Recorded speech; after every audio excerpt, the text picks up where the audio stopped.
주님께서 여러분과 함께 또한 사제의 영과 함께 마테오가 전한 거룩한 복음입니다.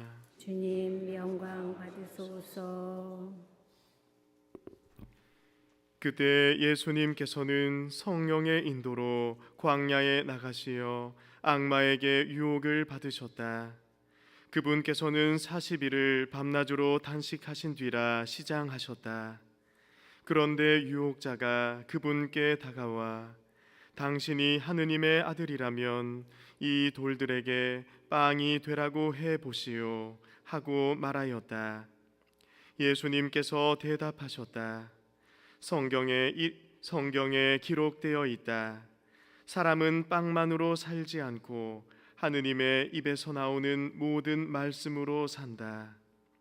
그러자 악마는 예수님을 데리고 거룩한 도성으로 가서 성전 꼭대기에 세운 다음 그분께 말하였다. 당신이 하느님의 아들이라면 밑으로 몸을 던져보시오.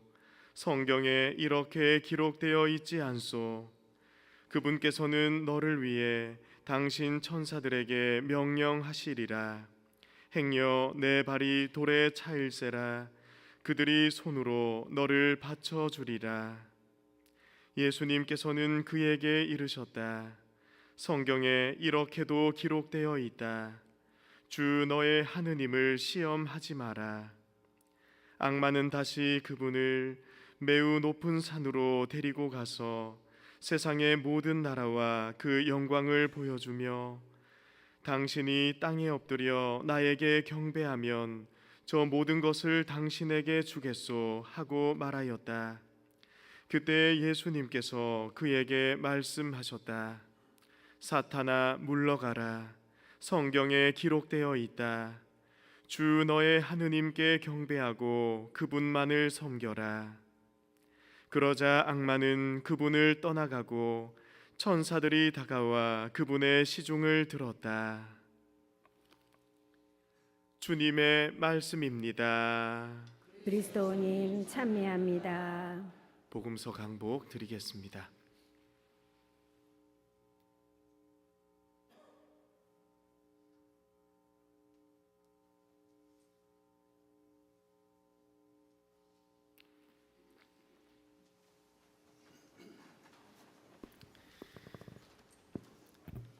평화를 빕니다.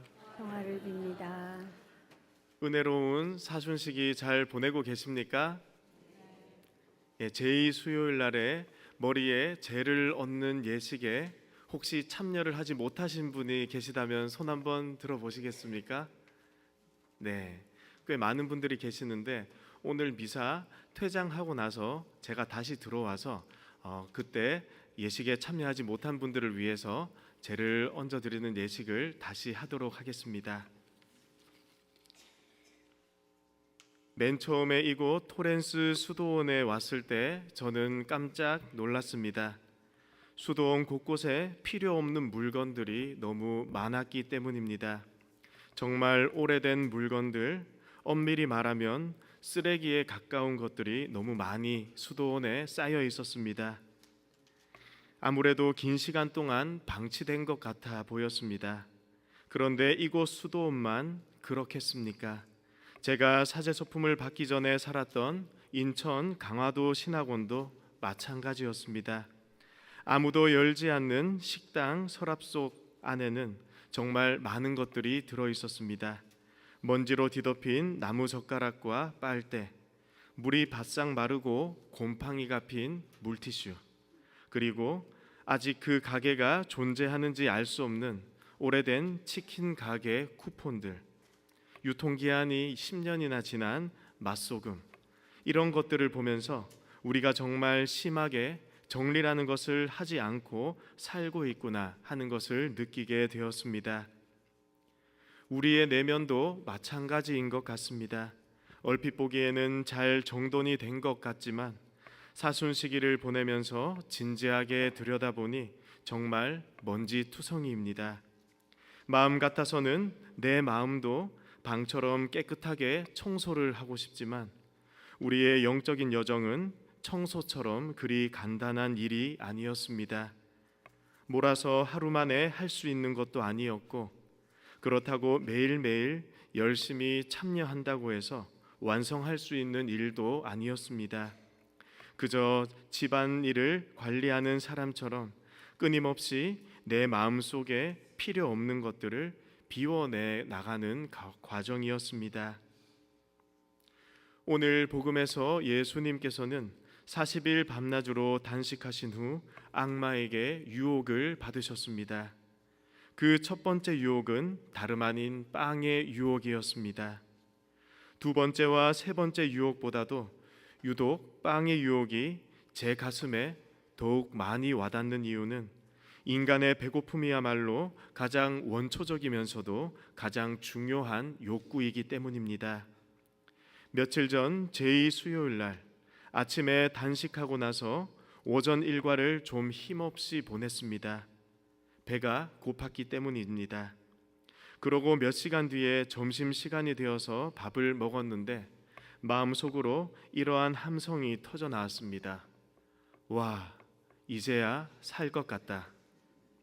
그런데 매일 아침 주님의 성체를 받아 모실 때에도 그렇게 기뻐하고 즐거워하는지를 생각해 보니 자신 있게 대답할 수가 없었습니다. 이렇게 한 끼를 굶어도 힘이 드는데 40일을 단식하신 예수님의 모습을 묵상해 보면 정말 그 악마의 유혹이 강렬했음을 우리는 알 수 있습니다. 하지만 예수님께서는 성경에 기록된 대로 그 악마에게 대답하십니다. 사람은 빵만으로 살지 않고 하느님 입에서 나오는 모든 말씀으로 산다. 수도회에 입회한 후 처음으로 공동체 단식에 참여한 날, 그때 신학원에서 저녁 식사를 단식했습니다. 그날 저녁 저는 배가 고파서 책상 서랍 속에 있는 초코파이를 하나 꺼내 먹었는데 아무도 모르게 먹었지만 제 양심과 하느님을 속일 수는 없었습니다. 초코파이를 먹기 전에는 배는 고팠지만 마음은 아주 편안했습니다. 하지만 그것을 먹는 순간 아무도 없는 텅 빈 방 안에서 저는 어디론가 숨고 싶었습니다. 십자고상에 계신 예수님께서 저를 슬프게 바라보시는 것만 같았습니다. 단식의 진정한 의미는 육적인 생명이 죽는 한이 있더라도 영적인 생명을 절대로 포기하지 않겠다는 그러한 것인데 저는 그것을 포기했으니 당연히 부끄러울 수밖에 없습니다. 허기진 배를 조금 달랠 수는 있었지만 예수님의 순환에 함께 동참할 수 없었기에 영적으로는 한없이 배가 고팠던 밤이었습니다.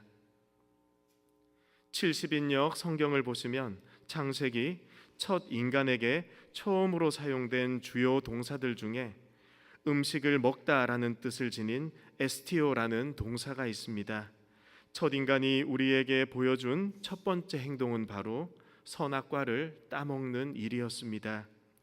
그런데 이 에스티오라는 동사가 예수 그리스도께로 가게 되면 생명의 빵에 적용이 됩니다. 예수님께서는 갈릴레아 호숫가에서 5천 명을 배불리 먹이시고 나서 당신 자신을 생명의 빵으로 드러내셨습니다. 내가 생명의 빵이다. 나에게 오는 사람은 결코 배고프지 않을 것이며 나를 믿는 사람은 결코 목마르지 않을 것이다. 요한복음에 이 동사가 총 15번 등장하는데 이 중 11번이 요한복음 6장 생명의 빵에 집중이 되어 있습니다. 그리고 그 중심이 되는 말씀은 다음과 같습니다. 나는 하늘에서 내려온 살아있는 빵이다. 누구든지 이 빵을 먹으면 영원히 살 것이다.